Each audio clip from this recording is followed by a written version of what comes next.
And I learned through my experiences in Bollywood that I had something that anchored and centered me. And that's what is my spirituality. And that kept me safe, kept me pragmatic, kept me grounded, kept me centered all through my journey in Bollywood. And eventually it led me on my true calling, my true path through Buddhist psychology to what I teach now as a certified coach, mindfulness and mindset trainer, energy therapist, a meditation teacher, and my own brand called Conscious Creation.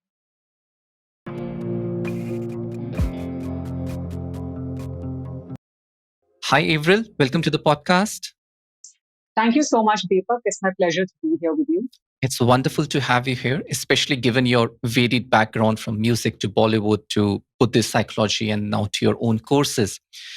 So, Avril, to get started, could you share your own journey with us? What got you to this point? Sure. So I started off in Bollywood at the age of 19 or 20 as a recording artist.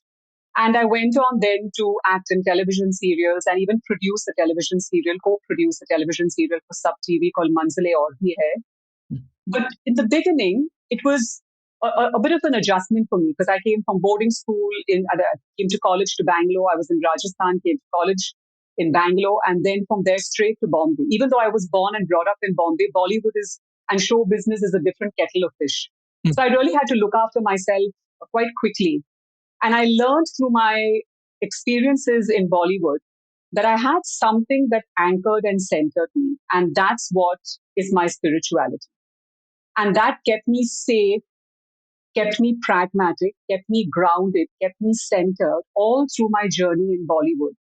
And eventually it led me on my true calling, my true path through Buddhist psychology to what I teach now as a certified coach, mindfulness and mindset trainer, energy therapist, a meditation teacher, and my own brand called Conscious Creation. In, Interesting, Avril. So, what part? So you obviously were, you said you started in. I mean, you were born in Mumbai. Then you moved to Bangalore, came back, and there was a journey which was in showbiz. So, what exactly were the circumstances which sort of pulled you towards changing your direction? Well, it was kind of, I was divinely derailed because I think I was never happy in Bollywood, Deepak, because I was asked to do things I didn't want to do. I was told to be like other people. They didn't want Avril. They wanted an Alicia. They wanted a Shweta. They wanted a Sunita. Because at that time, you weren't given the freedom to be who you are, you know? Hmm. So, and I was very impressionable. And I wanted to please because I was so young. I was getting a break with one of the biggest record companies, Magnasound, and they produced Made in India. It was fresh with Alicia and Anu Malik, and everybody kept telling me A&R, this one, that one, you need to be like, and I became more and more and more insecure. No matter how well I sang, they told me no, but you should sound more like Shweta Shetty. And I was like, but I'm not her, I'm Avril. And we were all friends, Shweta, Alicia, we all knew each other, we were signed on by the same label. And then it became like I have to go for networking parties where nothing happens there except a three-letter word. And I said, I refuse to go for networking parties. I work in the studio. I work on myself. Why am I going for a party at 10 in the night? You know? And so a lot of things began to kind of, it began to question, am I happy doing this? I have nothing against women and men who can play the game and who can give favors in return for favors. It's not my moral authority to judge anybody. But for me, it didn't work. So I was propositioned on the casting couch by big directors at that time, music directors, and even when I was in the movies, I was actually chosen to be in the movie Gaddar. I was offered that role first because I was in Kishore Namit Kapoor's acting school. But when I was told by my mentor as to what all happens in Bollywood in terms of, it's very funny, but I'm going to say something which may be controversial, but I'm a person who wears my heart on my sleeve. In Bollywood, in those days, I'm talking about 20 years back, people used to sometimes compare women to having five men she has to please. and they were quoting a mythical character from the Mahabharata. Okay, and I'm not going to say what, but I thought it was so disrespectful to that mythological character, and I thought it was so disrespectful to women, but it happens. And I was asked, will you be able to do this? Please these five critical men. And I said, no. And so the role went to somebody else. But all through this time, I realized that no matter how good I looked, no matter how well I sang, no matter what great music I composed, no matter how well I danced, no matter fill in the blank, how good I was never ever going to be commercially successful because I refused to play the game. And Deepak, it's not that it didn't cross my mind. I'm very honest, it did. अरे एक बार कर दो हो जाएगा. Just do it once. Otherwise, some people who tell me just close your eyes and imagine it's somebody else. I'm like, really, you guys, like, what kind of ideas are these? There was something inside me which said, this is not you, and that guided me towards where I am today. And the turning point came through my father's final stage cancer diagnosis. We were told he's going to die in 6 months. And I had to make a choice. And I chose to look after my father, and I dedicated my life to him for 3 years. And I'd gladly do it again. And in that time of my life, when I was still searching for answers, I found Buddhism, and that led me to where I am. So, Avril, there was a part of your professional surroundings which moved you to direction. Then you mentioned your own personal situations with your father, and then there was this inclination towards a different spiritual path. So, how did Buddhism enter into your life? Was there initial? I mean, was there somebody who you knew who was already in Buddhism? But how did you went towards Buddhist psychology in general? That's a good question. So, a couple of things happened when my father was diagnosed with cancer and when he was on that journey. I had already certified as a pranic healer after I was briefly married for 15 months, and I didn't believe in wasting my time with somebody who had a genuine drinking problem but didn't want to seek help. So I walked out after 15 months. And at that time, I had a tryst with Buddhism.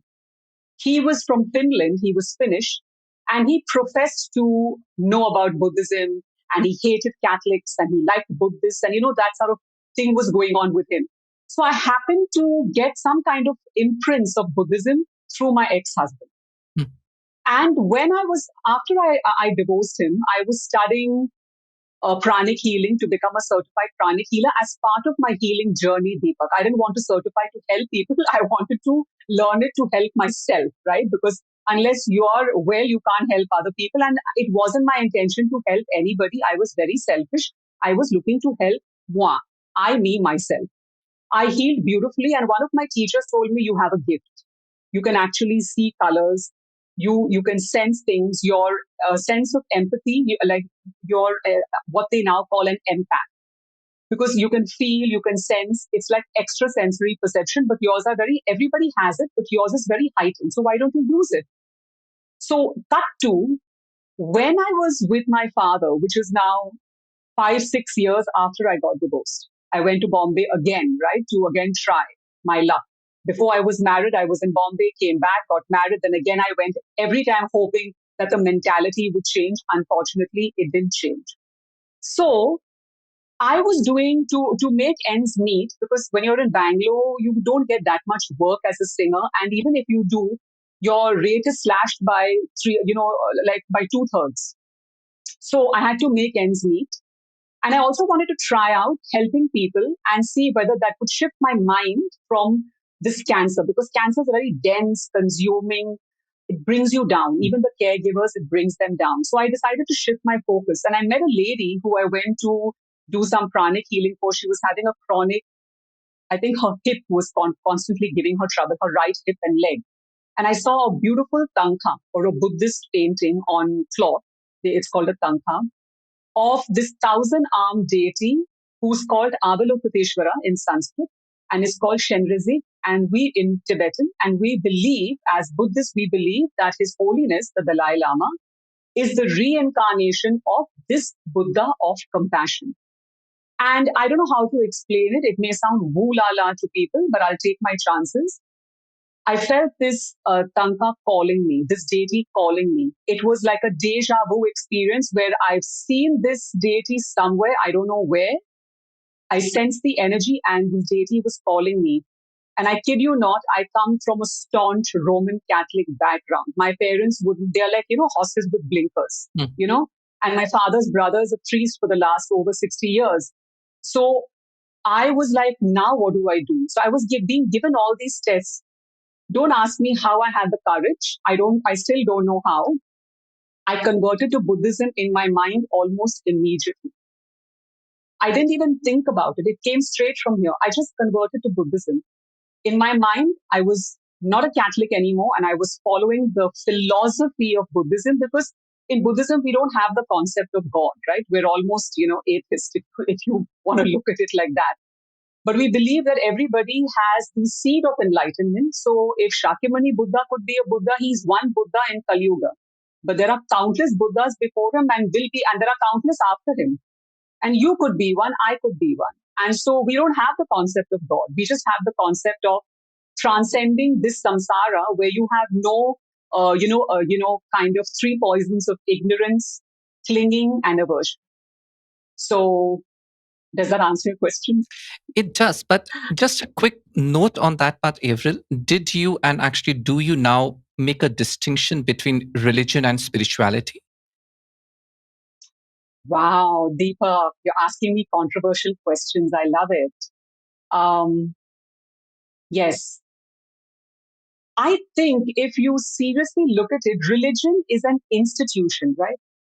So when we, in our great land where Sanatan Dharma flourished, then everything was kind of, institutionalized. Right? Otherwise, it was just nature worship, and then we had all these deities, and I could be.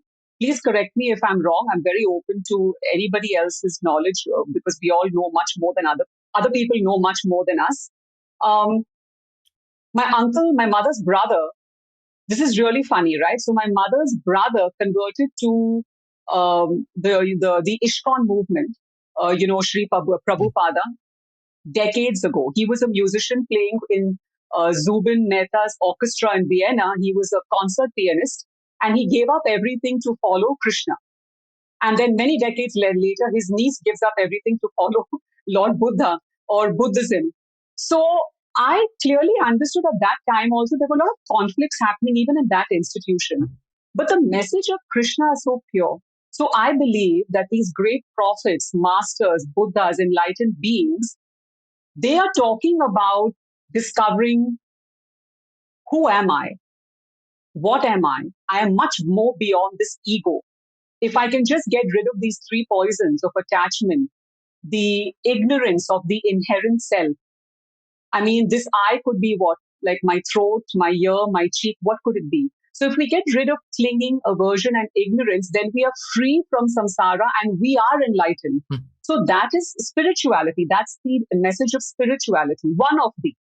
But religion is telling you to be dependent on this omnipotent God who sits somewhere in a sky, who's like tremendously happy.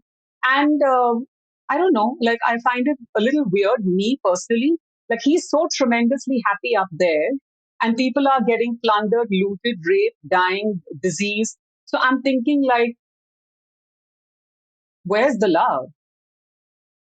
That's my thing. So I make a big distinction between religion and spirituality. But having said that, I respect everyone's religious beliefs because it's not me, it's them. It's about them. So I don't believe in fighting over religion. I think it's very petty. No God would have wanted that. No prophet would have wanted that. I think what people are doing now is the antithesis of why these prophets came into the universe to teach us and to guide us. Interesting. So, April, just moving a little bit further into the Buddhist dimension and some right, the whole mindset and the paradigm in which we can view the world and also how we live our lives. So, could you do I mean, just like a basic crash course on Buddhist psychology? What is it, and how does it change the way in which we live our lives? Okay, we are not going to send this link of this podcast to any of my Buddhist teachers or my gurus. Okay, Mm. that's a promise between us. So what I've learned from my precious gurus like His Holiness Lama Zopa Rinpoche, Khanse Rinpoche, Zongze Kengse Rinpoche, even Goenka Ji, through his teachings of Vipassana, is that everything is within you. The universe is within you and it manifests on the outside. And I've seen this in my own life. I see it every single day. So I can attest to it that this is my experience with it. So we are all in life, we are all born with the seed of enlightenment. And we're given full choice. Human beings are the only species that have choice. A dog doesn't have a choice as to what it's going to have for lunch, but you do, right? So but we are so free that we choose bondage. We choose the bondage of whatever it may be in our lives, and it's like we have the key of the prison cell, but we don't open it because we are conditioned by causes, circumstances, people, beliefs, past conditioning, fears. We are conditioned. What Buddhism teaches you is you have the seed of enlightenment, so you have the seed of Buddhahood inside you. If the seed of Buddhahood is inside you, means you have the Guru within. Follow your own life, follow your own path, follow your own compass by understanding that you have to get rid of three poisons: aversion, hatred, all those kind of sentiments, clinging, attachment, possessiveness to thoughts, people, whatever, and ignorance. The inherent, not ignorance about not knowing something about general knowledge, but the ignorance of I am not the ego, I am not the self. Everything is impermanent nature and impermanent in nature, and everything arises because of causes and condition. For example, I'll give you a simple example: a fishnet. If you cut one end of the fishnet, what do you think is going to happen to the rest? It'll unravel, right? So we are like that. Everything is it's called dependent arising. Everything arises because of a dependence on something else. And that's the philosophy of Buddhism. Very simple, based on anicca, impermanence, love and compassion. So when you have love and compassion and you understand that everything is arising, subsiding, arising, subsiding, dependent, arising, and everything is impermanent. You have a pain in this part of your hand, notice it. At some point in time, it's bound to go down. It might flare up somewhere else, but everything is moving, moving, moving. So the Buddha called these kalapas, always vibrating, atoms vibrating. Now, what he discovered 25 centuries ago, now Harvard scientists are getting Nobel prizes or physicists are getting Nobel and good for them, full credit to them. But we have discovered this in our own land 25 centuries ago. And there are many nuclear scientists who are Vipassana meditators. And they've studied Vipassana in earnest for like 60-day retreats and stuff like that. And they've attested to the fact that we don't know, the jargon is different, but whatever you guys talk about in Buddhism and whatever Buddha spoke about, we're discovering it's the same thing. So absolutely very simple. So anicca remains obviously one of the core pillars of Buddhism, and we can go much deeper into it. But yes, something which you mentioned is also ignorance. Now, this issue of ignorance keeps coming up in almost all spiritual traditions based in India. How do you define the whys of ignorance as to why is ignorance there? So we have the seed of enlightenment within us. Why does this ignorance cover it? Wow, I love your questions. You're putting me on the spot.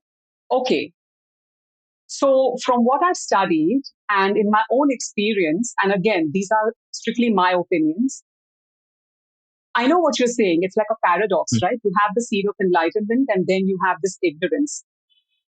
So if we're born with the seed of enlightenment, then the ignorance is covering it like a mirror with dust on it, right? So I think that ignorance comes from the ego because everything is mine, my body, my boyfriend, right? So we are conditioned as babies. So when we're born, we have no shame, literally, right? We can be naked, we can be, defecating, we can be, vomiting, whatever, but we still are happy. There is no sense of right and wrong. I think ego comes into the picture.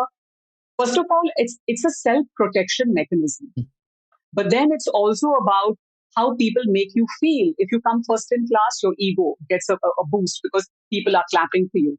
If you fail, people shame you. So I think the ego is a self protection mechanism. And I think that the more we cling to the ego for a sense of identity, see, your ego, I mean, our ego is our identity, right? Who is Avril? Where is Avril? Oh, I. So, it's our sense of who we are. And it's always subjective. So, if it is subjective, Deepak, it's an honest question. If our ego is subjective and dependent upon solely that person, then how can we have the concept of anicca? Mm. How can we understand it? And secondly, how can we traverse these three poisons of ignorance, aversion, and attachment? Because those are completely, what do you say? They are not dependent on they are objective. They are objective concepts. They are the same whether you live in Australia or whether you live in La La Land. They are the same. They're not dependent on a Mm. person, but the ego is dependent on you. So I think the ego covers up this inherent understanding of impermanence. And once we understand that I am not who I think I am, I is just a label. It's an imputation. An imputation. A glass could be not a glass for somebody living in Lapland, but I'm calling it a glass. So I'm giving it an imputation or an identity, right? So does that answer your question? Right. So no. I actually love asking this question because this Okay. this question of why. I mean, to everyone, it occurs at some point of time, and everybody, as you said, right? Everybody have their own. Eventually, they find their own answers to it, right? And these Yeah, answers could be very different in certain traditions. This is the Leela, absolutely. right? This is God's play, and this is how Shiva and Shakti are really working out and making the surrounding. And then there are different questions. But to me, this question itself, just looking at this question from various angle, it itself leads to many different directions. So I think it's a good point whenever we discuss, and thanks for sharing your opinion on this one. But it's always a lovely question to ask. Um, Thank you. but moving forward, Avril, to your own teaching. So how have you evolved what you teach now? What are the core tenets of what you teach to your students? So after being an energy therapist for more than 15 years, and after studying, I'm going to be appearing for my PCC certification. I finished my PCC journey. I finished training. Actually, my last class is tomorrow. Mm. And then I get my certification. I finished ACC before that. After doing a lot of meditations, Buddhist meditations, Vipassana meditations, and after understanding that unless you heal your past through therapy, you can't move forward with coaching. And a lot of us are stuck in the past because we don't have the modalities to rid ourselves of that. And it's very, very, very difficult to be happy, intrinsically happy, if you're stuck in the past, Mm. because you may not consciously understand, or you may not consciously even be aware that a chronic issue, whether it's mental, physical, emotional, psychological, whatever it could be, you may not be aware that that issue has its roots in the past. But the body never forgets. The 80 plus trillion cells in our body has memory, because I practice something called EFT. Each cell in your body is a living entity. It remembers everything. For example, if you meet with an accident and you pass that accident zone 10 years later, most people will feel the accident again. Why? Because the trauma is still locked in the cells of the body. Mm. So physically, your wounds may have healed. And I think that stopped me from moving ahead, because I was a victim of being molested. I was raped. I was abused by my husband. I couldn't have children. I lost a child. And, I had to kind of mentor, practice therapy on myself. And I realized that these traumas, the body never forgets. And I get very emotional when people come to me and they say, I don't know why I feel like this. I don't know why I can't. I have all the tools, but I don't know why. And this is what I'm calling conscious creation. When you decide what you want and you're willing to do whatever it takes through therapy, through coaching, by going deep within, doing different kinds of meditations, by analyzing your life, who am I? What do I want? Then you can create a new life. So what I've done is for B2B and for B2C, clients, I have different kinds of programs. Mind Your Mind, Mind Your Business for corporates. And all of them are guided with this principle of conscious creation because people are afraid to create. They ideate, then something holds them back, they stop. Or if they don't have any kind of emotional past baggage, they ideate and the fear sets in, and then they don't know how to move forward. So it just remains in the mind, just here. It doesn't go out because people are scared to take action. And for anything, I remember I was training with Tony Robbins for a year, and Tony said something: never leave the scene of the crime. Tony talks like that without taking action. And I mean action. I don't mean just talking because talk is cheap. I mean action.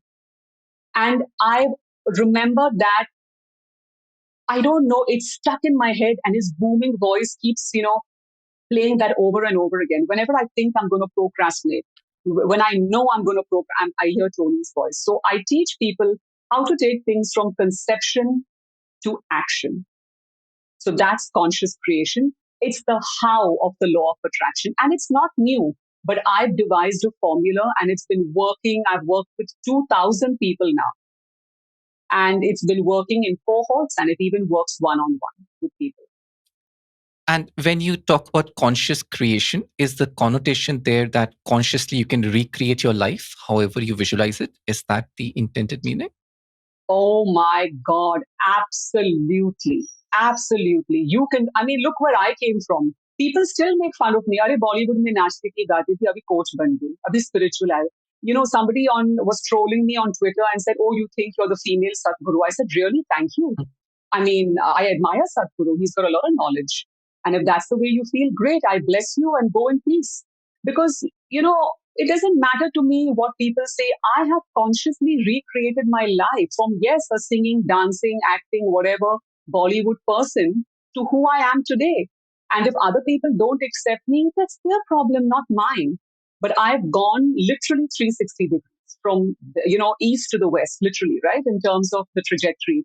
And if I can do it, anyone can do it because we all have the seed of Buddhahood in us. We all have full potential. Anyone can recreate their life. And I'm sure you've heard so many stories of people who have beat far bigger odds, people to recreate the life of their dreams. So you're absolutely right. You can consciously not just create, but recreate your life. I like that. I'm going to rob that from you. Perfect, April. So I understand it's a big course, but to anybody who's listening, what would be the initial few steps there for somebody just get an answer? So something you mentioned was conception to action, or really from ideation to action, and that two-part usually symbolizes some sort of a hurdle. That hurdle may be mental. They might be, as you said, something from the past raising its head again and again.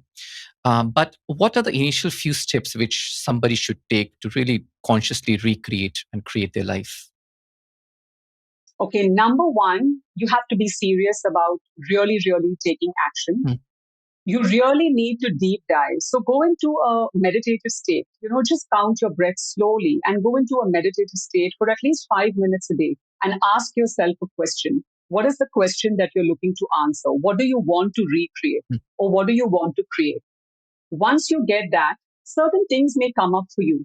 I always tell people seek the help of a certified coach, not a social media influencer who's got 500,000 followers who's saying, I'm a life coach. Because I've had experiences where people have gone to those people and completely messed things up to a different level and then come to me. So I'm really very passionate about go to a certified therapist, coach, mentor, doctor. Make sure that you're placing your life in the hands of somebody credible and certified to help you. Because see, without sometimes, Deepak, we're too close to a situation, especially if it's in our past. It could be something as simple as you were bullied on a playground and now you cannot get up and speak in front of somebody because you were never given a chance to speak, or your parents never ever let you say no. Everything had to be a yes. So now, when girls have to draw the line and say, no, don't touch me that way. No, don't look at me that way. They can't. And so they end up, because I'm also a posh consultant. So girls tell me, but he's been doing it for many years. And I said, and you took it. Yeah, I don't know how to say no. So learn what is right and what is wrong for you. Get clarity. And the next thing is then make a plan as to how you're going to action it. Take at least 2 steps every day towards what you want to create. Get a coach, get a mentor to keep you accountable, get a friend, get a loved one, anybody who's interested in you, genuinely interested in you, right? To keep you accountable, because sometimes it's difficult for us to be accountable to ourselves. So the first thing is, why do I want what I want? Who am I? Why do I want what I want? I need to solve any past issues through a deep meditation or any kind of energy practice. And then you need to have a game plan with a coach or a mentor to take you ahead, or with somebody who you trust. Right. So there has to be the intent before you start, right? And then the guiding posts alongside. There are a couple more topics which I want to touch, April, but just one question came out of what you were speaking, because you come across as somebody who's passionate about teaching, right? So Yes. something which I would like to ask is, how has this changed you? So not the learning part, but the teaching part. Along the years, what changes have you observed in yourself as you started working with people and seeing their journey? Wow. I think I've become a better person. Because see, when you teach somebody something, you're learning it twice, thrice, 4 times. So whenever I teach people, I'm relearning, and I'm fine tuning constantly to get to where I want to go, to be a better teacher, a better therapist, a better fill in the blank. But most of all, Deepak, my clients, my coaches, my whatever you call them, students, when they come for workshops, they are my biggest teachers. Mm. Because someone's always going to hold up a mirror to you to show you, listen, buddy, you may be whoever, but work on this. Especially when you go for meditation retreats, like my last Vipassana retreat, everybody around me was triggering me.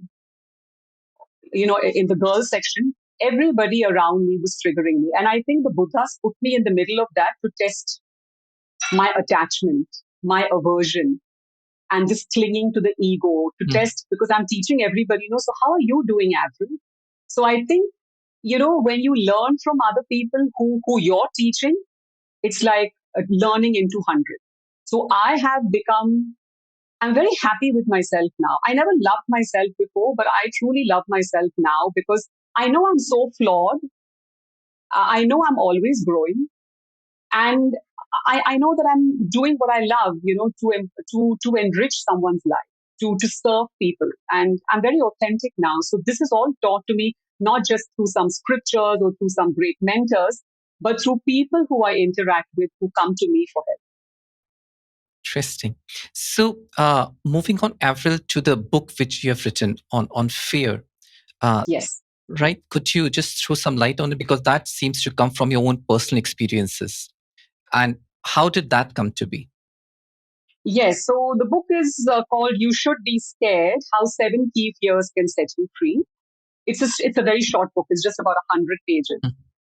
Now, I know that the main problem for me all through my life was fear. Even now, right? I don't think there's a state of fearlessness. The opposite of fear is courage. Like if a person, I'd like to honestly ask people who think, "Nay, I'm fearless. I don't have any fear." But if a tiger were to come in front of you, you wouldn't be listening to this podcast. You'd be, "Thank you very much," and you would be out of there like leaving skid marks, right? You'd run so fast. So I don't think there is a state of fearlessness. I think it's acting in spite of fear, and that's called courage. Now, again, these are solely my views. Other people can feel free to disagree. So, how do you make friends with fear? This book has got the 5 stories of my personal therapy clients who were kind enough to allow me to interview them and use their stories to encourage other people. And at the end of each chapter, I give 5 steps as to how to get over this particular fear. And there are 2 chapters about 2 of my biggest fears. I'm not going to tell you what they are. Now your audience will have to read them. So 5 fears of my clients and 2 of my biggest fears. And I wrote this book because I was given a challenge to write this book in 21 days, from conception to action, Deepak. Mm. And I was literally SHITTING in my pants. And I said, "Nahin, I cannot do this. Ye mujhse nahi hoga, and it's not possible. I can do anything else, but I can't do this." So the fear. And then I said, "I'm going to do this." And I got over that fear. I did whatever it took. I did whatever it took, working 12 hours a day. I've never written. I didn't know how to write, in the sense like writing a book is different, right? Getting interviews from people, recording. And I said, if I'm going to be preaching to to people, I need to put myself in that seat. So this book, and it's got great reviews on Amazon. It was trending when it came out. And the main thing that people got out of this book is that if these 5 people, and if she could do, if Avril, the author, could do it, I can do it. Because there are steps given as to how to overcome those particular fears. And of course, then if they need more help, they can always reach out to me. But this is a tribute to people who are living in fear right now, that you cannot get over fear. You make friends with fear, because fear is always teaching you something, and it's pushing you because it knows you have the potential to go above that. Interesting. And just moving on to one of our final topics, Avril, is you shared your rendition of the Heart Sutra, and there's a fascinating story attached with it. Could you recap that story? So I formally converted to Buddhism, in 2012, after my gurus made me run around literally for 3 years, telling me you're not ready, you need to really be ready, blah blah blah. They don't allow you to convert unless you're absolutely ready, and it has to come from you. And they know when you're ready, and then they convert you. They can convert you if they want. This is Tibetan Buddhism, okay? And one of the first things that I heard was the Heart Sutra in Sanskrit by a lady on some group. And one of my main gurus, his name is Lama Zopa Rinpoche, he told me, "Why don't you offer this as an offering to His Holiness?" Because we used to go every year for teachings on the Lam Rim. It's the text. And we used to go for teachings to different remote areas in Karnataka for 4 years, every year, travel to some place to take teachings from him. And there were like 40,000 people there. I've even seen Richard Gere there, at 2 events. So when he said that, I have studied Sanskrit because I was in boarding school in Rajasthan, but I've never sung in Sanskrit, and it's not easy. So again, I took it upon myself to learn the song. And when I met His Holiness, I had a private audience with His Holiness. It was my good fortune. I pulled a few strings. And like I say, if I want something to happen, I make it happen, right? So I pulled a few strings, and there I was standing in front of His Holiness. And I gave him the Heart Sutra on a pen drive. And, he was very happy. We spoke and we left. The next year, I went back again. I pulled a few strings. I'm very pushy. Everybody knows Avril. He was very pushy. So I pushed, got into his entourage and met him for the second time again. And he told me, "I've listened to your song." And I was weeping and weeping, because when I see my gurus, I go into a spiritual ecstasy, and I don't know what happens to me, but it's literally like I have no understanding of what's happening on the outside. It's just me and them. So I was really weeping, and I was talking to him, and he put my head on his shoulder, and he said, "Don't cry." And I offered him a statue of Mother Tara, who's the mother of the Buddhas. And he placed it on his head and he gave it back to me, and he said, "I'm offering it to you now." And then I prostrated before him, and then I spoke to him, and he said, "You have such a great voice and you sing so well. And there are so many singers. We need healers. We need people of service." Now, he didn't use my name or anything, but I just felt it immediately. And within a year, I changed my whole life.